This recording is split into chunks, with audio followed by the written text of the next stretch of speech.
La relation entre la France et l'Algérie est profondément marquée par l'histoire. Pendant plus d'un siècle, l'Algérie a été sous domination coloniale française, une période marquée par l'exploitation, la violence et la suppression culturelle. La guerre d'indépendance algérienne, de 1954 à 1962, a finalement mis fin à la domination française, mais elle a aussi laissé un héritage de ressentiment et de suspicion. Même aujourd'hui, des décennies après l'indépendance de l'Algérie, les deux pays peinent à établir une relation fondée sur le respect mutuel et la compréhension. Les événements récents n'ont fait qu'exacerber ces tensions. La position de la France sur le conflit du Sahara occidental, l'arrestation de l'écrivain algérien Boualem Sansal et les désaccords sur les politiques migratoires ont tous contribué à un climat de méfiance. L'Algérie a réagi par des mesures économiques et des gestes symboliques, visant à affirmer son indépendance et à limiter l'influence française. Cette vidéo explorera les raisons profondes de la méfiance de l'Algérie envers la France.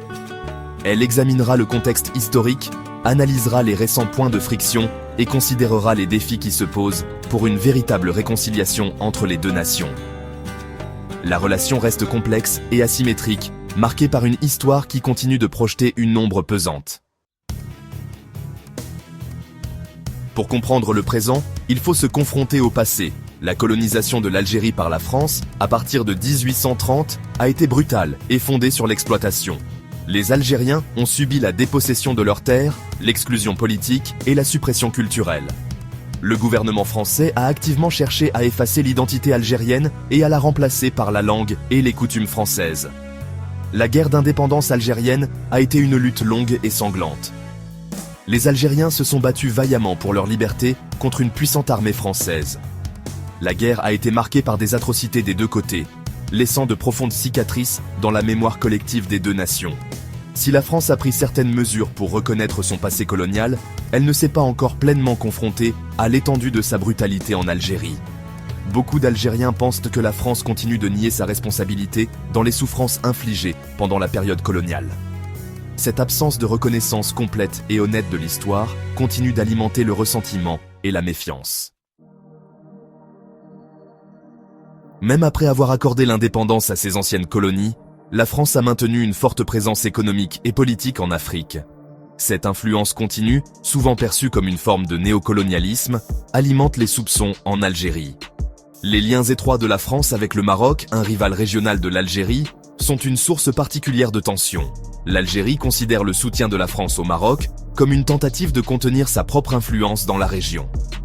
De plus, les interventions militaires de la France dans plusieurs pays africains, souvent justifiées par des motifs humanitaires, sont vues avec scepticisme par de nombreux Algériens, qui les considèrent comme motivés par des intérêts stratégiques et un désir de maintenir le contrôle sur ces anciennes colonies.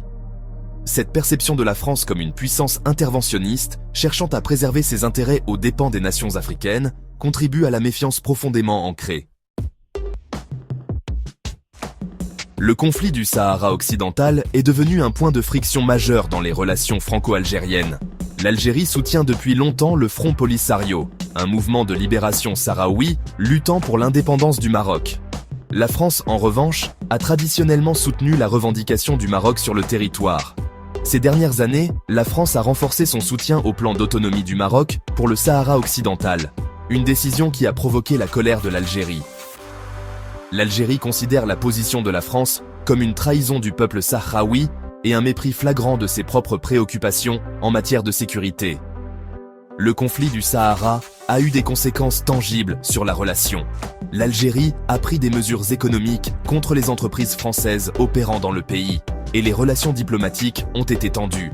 Le conflit a révélé les profondes divisions entre les deux pays et mis en évidence les difficultés à surmonter leur passé historique. L'arrestation et l'emprisonnement de l'écrivain algérien Boualem Sansal en 2024 ont encore tendu les relations entre la France et l'Algérie. Sansal, un binational franco-algérien connu pour ses critiques du gouvernement algérien, a été condamné à 5 ans de prison pour atteinte à l'unité nationale. La condamnation de cette arrestation par la France a été accueillie avec colère en Algérie, où elle a été perçue comme une ingérence dans ses affaires intérieures. L'Algérie soutient que le cas de Sansal est une affaire de droit national, et non une affaire sur laquelle les gouvernements étrangers doivent se prononcer. Le cas Sansal met en lumière la sensibilité entourant la liberté d'expression en Algérie et les difficultés à naviguer dans la relation complexe entre les deux pays.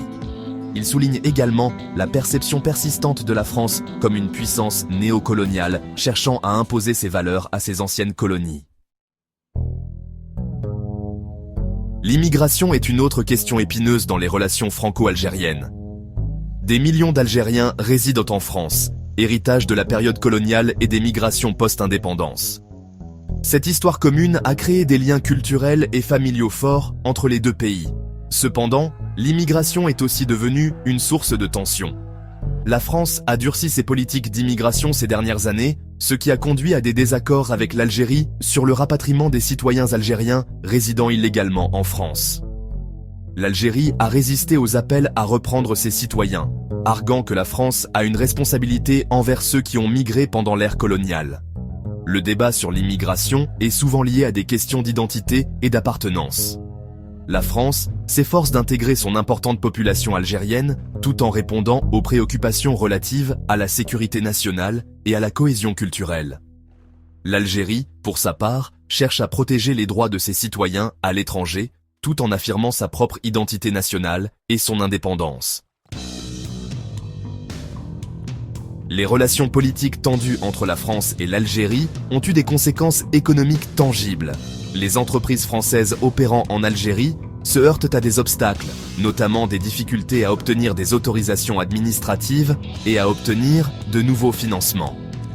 La décision de l'Algérie d'exclure le blé français des appels d'offres à l'importation, une mesure largement perçue comme des représailles à la position de la France sur le conflit du Sahara occidental, souligne les risques économiques associés à la détérioration des relations. La France, autrefois principal partenaire commercial de l'Algérie, a vu son influence économique diminuer ces dernières années. Les retombées économiques soulignent l'interconnexion des sphères politiques et économiques. Elles démontrent également la volonté de l'Algérie d'utiliser un levier économique pour affirmer son indépendance et envoyer un message à la France. Tant que les tensions politiques persisteront, les relations économiques resteront probablement tendues. Au-delà des mesures économiques concrètes, l'Algérie a pris un certain nombre de mesures symboliques pour se distancier de la France et affirmer son indépendance. Un exemple notable est la décision d'interdire toute forme d'aide française aux écoles privées en Algérie. Cette mesure, bien que largement symbolique, compte tenu de la portée limitée de l'aide française à l'enseignement privé, a un poids important. Elle envoie un message clair sur la volonté de l'Algérie de contrôler son propre système éducatif et de limiter l'influence française dans un secteur considéré comme crucial pour former l'esprit des générations futures.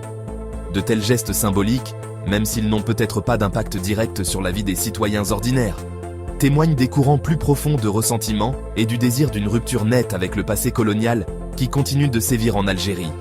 Ils soulignent les défis à relever pour parvenir à une véritable réconciliation et construire une relation fondée sur le respect mutuel. Malgré les récentes tentatives de normalisation des relations, le chemin vers une véritable réconciliation entre la France et l'Algérie reste long et ardu. Des griefs historiques profondément ancrés, des incidents diplomatiques récents et des problèmes non résolus continuent d'alimenter la méfiance et la suspicion. Le manque de transparence entourant les récents pourparlers de haut niveau et le fait que l'on continue d'éviter les sujets sensibles tels que l'affaire Boualem Sansal et le rapatriement des immigrés algériens renforcent le scepticisme algérien. Des actions concrètes, plutôt que des déclarations soigneusement formulées, sont nécessaires pour s'attaquer aux problèmes sous-jacents et rétablir la confiance. En fin de compte, pour parvenir à une relation saine et équilibrée, il faut que les deux parties reconnaissent la douleur du passé, abordent les préoccupations actuelles avec sensibilité et respect, et travaillent à un avenir commun fondé sur la compréhension et la coopération mutuelle. Reste à savoir si une telle transformation est possible compte tenu du poids de l'histoire et des complexités du présent.